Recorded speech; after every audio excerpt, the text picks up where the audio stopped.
beberapa hal yang ingin ditanyakan terkait tugas saya di program Ibu Penggerak. Mohon waktunya. Yang pertama,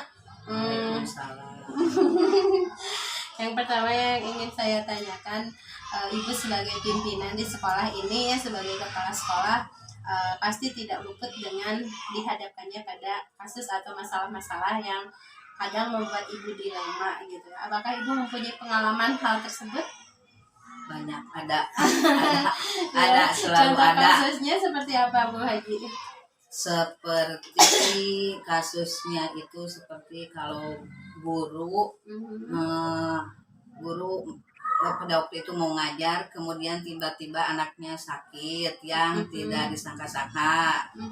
Ada anak yang sakit, atau ada juga ada kepentingan yang mendadak seperti itu.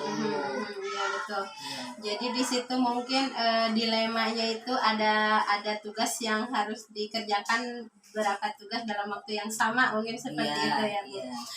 Kemudian untuk mengambil keputusan dalam mengatasi kasus tersebut, kira-kira Bu Haji itu dilemanya seperti apa gitu?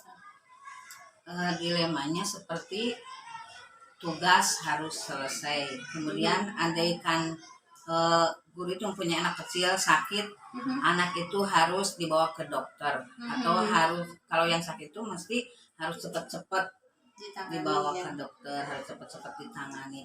Kemudian di sekolah anak-anak kalau dibiarkan tidak diberi tugas, mungkin akan terjadi kericuhan atau mengganggu kelas yang lain. Gitu mungkin. Nah, untuk menyelesaikan masalah-masalah seperti itu, langkah-langkah atau prosedur seperti apa yang Ibu tempuh? Pertama, dilihat dulu gurunya itu apakah kepentingan, atau andaikan anaknya sakit itu benar-benar sakit, ditanya dulu apakah itu sakitnya itu bisa ditunda atau harus segera diselesaikan ke dokter, seperti itu. Seandainya bisa ditunda atau bisa dititipin dan di rumah, atau ada orang tuanya atau ada pembantunya, sakitnya tidak begitu parah, bisa guru itu ke sekolah dulu, diberikan tugas, anak-anak di kelas diberikan tugas. Kemudian kalau setelah diberikan tugas, guru itu bisa kalau sakitnya agak parah bisa pulang lagi, atau kalau dititipi tidak begitu parah sakitnya, bisa dititipin ke yang ada di rumah. Ya. Jadi gurunya tetap bisa melaksanakan tugas. Kalau anaknya tidak bisa ditinggalkan, bisa gurunya mengirim WA atau mengirimkan tugas, bisa difotokan atau di WA halaman sekian dititipin ke guru yang tidak mengajar, seperti guru olahraga atau guru agama atau guru kelas juga, ketika pada waktu itu dia jam kosong atau sedang jam olahraga atau sedang jam pelajaran agama, bisa juga seperti itu.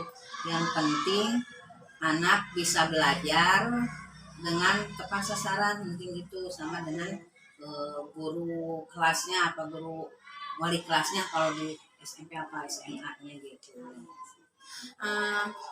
Jadi keputusan tersebut mungkin dianggap yang paling efektif ya, Bu Haji. Jadi yang tidak ada yang terabaikan gitu. Iya, mungkin.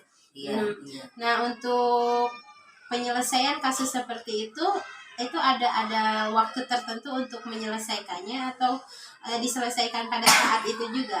Iya, diselesaikan pada saat itu juga, karena kejadian itu kan tiba-tiba pada waktu itu juga, yang kejadian itu seperti yang tidak direncanakan.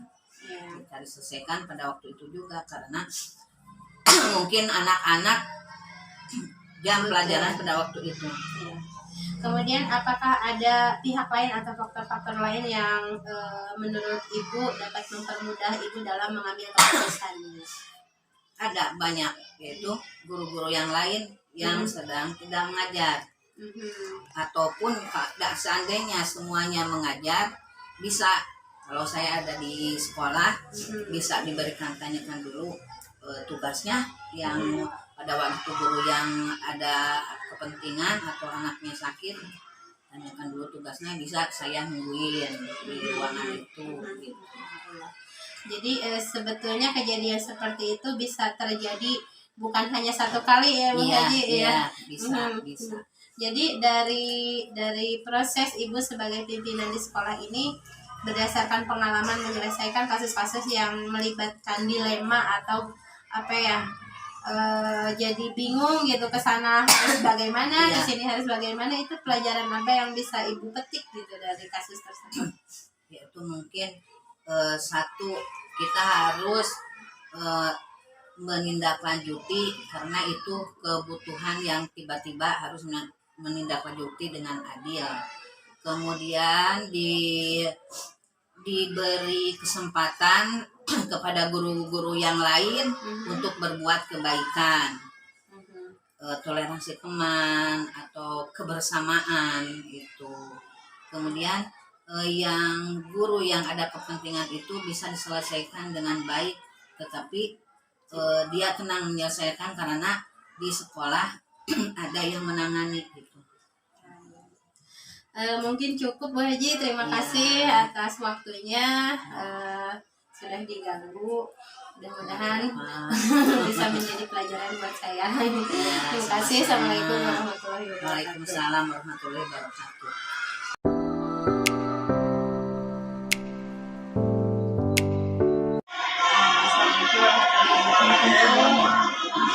Apa diganggu waktunya?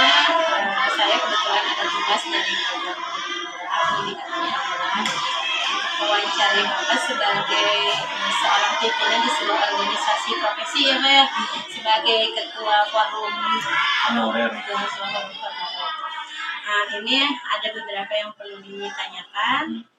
Yang pertama, dalam Bapak menjabat sebagai ketua forum honorer tentu sering menemukan kasus-kasus atau masalah-masalah yang kadang membuat Bapak dalam pengambilan keputusannya itu dilema. Apakah Bapak pernah mengalami hal tersebut? Iya, pernah mengalami waktu pendataan guru dan tendik honorer Kota Tasikmalaya. Kira-kira itu permasalahan yang membuat dilemanya seperti apa Pak? Permasalahannya itu ada yang lulus prioritas 1 dari kota lain lalu mutasi ke Kota Tasik pada tahun 2022. Sedangkan itu tidak bisa karena dapodiknya itu sudah di-cut per 2021. Gitu. Nah, untuk mengambil keputusan bahwa itu kan Bapak dilemanya itu seperti apa misalnya? Kalau bagaimana menjadi bagaimana gitu? Ya, karena orang tersebut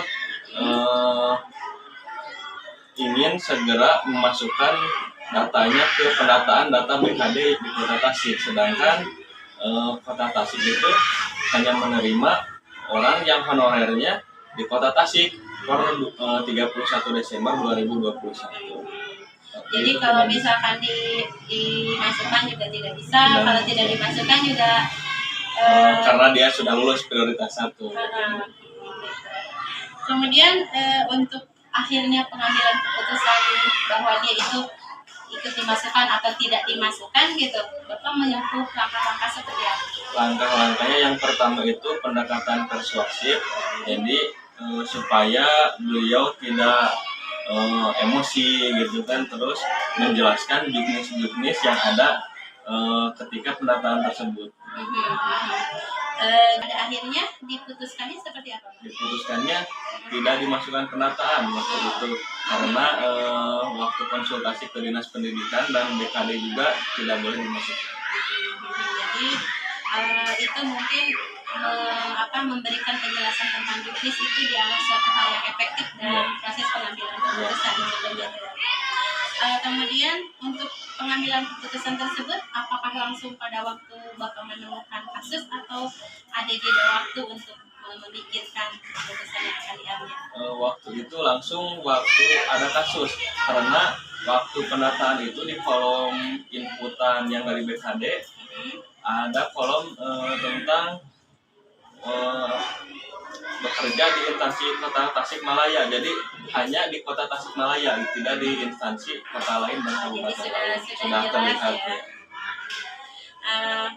Kemudian dalam pengambilan keputusan tersebut, apakah ada pihak lain atau faktor-faktor lain yang menurut Bapak sangat membantu dalam Bapak mengambil keputusan?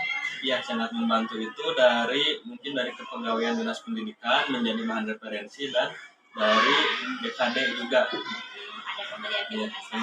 Pemberian penjelasan. Baik. Berarti itu finalnya si orang tersebut bisa menerima dengan keputusan yang Bapak berikan. Nah, baik, untuk yang terakhir dari penanganan kasus seperti tadi, hal apa sih yang bisa Bapak ambil pelajaran yang bisa dipetik dalam hal atau kepemimpinan di organisasi? Menurut saya yang saya alami itu yang bisa dipetik adalah keadilan mungkin ya. Jadi keadilan itu karena dan keadilan itu harus ada dasarnya juga gitu. Tidak bisa semena-mena harus memutuskan seperti ini. Meskipun kita mempunyai rasa kasihan gitu ya. Meskipun ada rasa kemanusiaannya juga. Mungkin cukup Pak. Terima kasih atas waktunya. Ya, Mohon maaf sama-sama. sudah diganggu. Assalamualaikum Waalaikumsalam.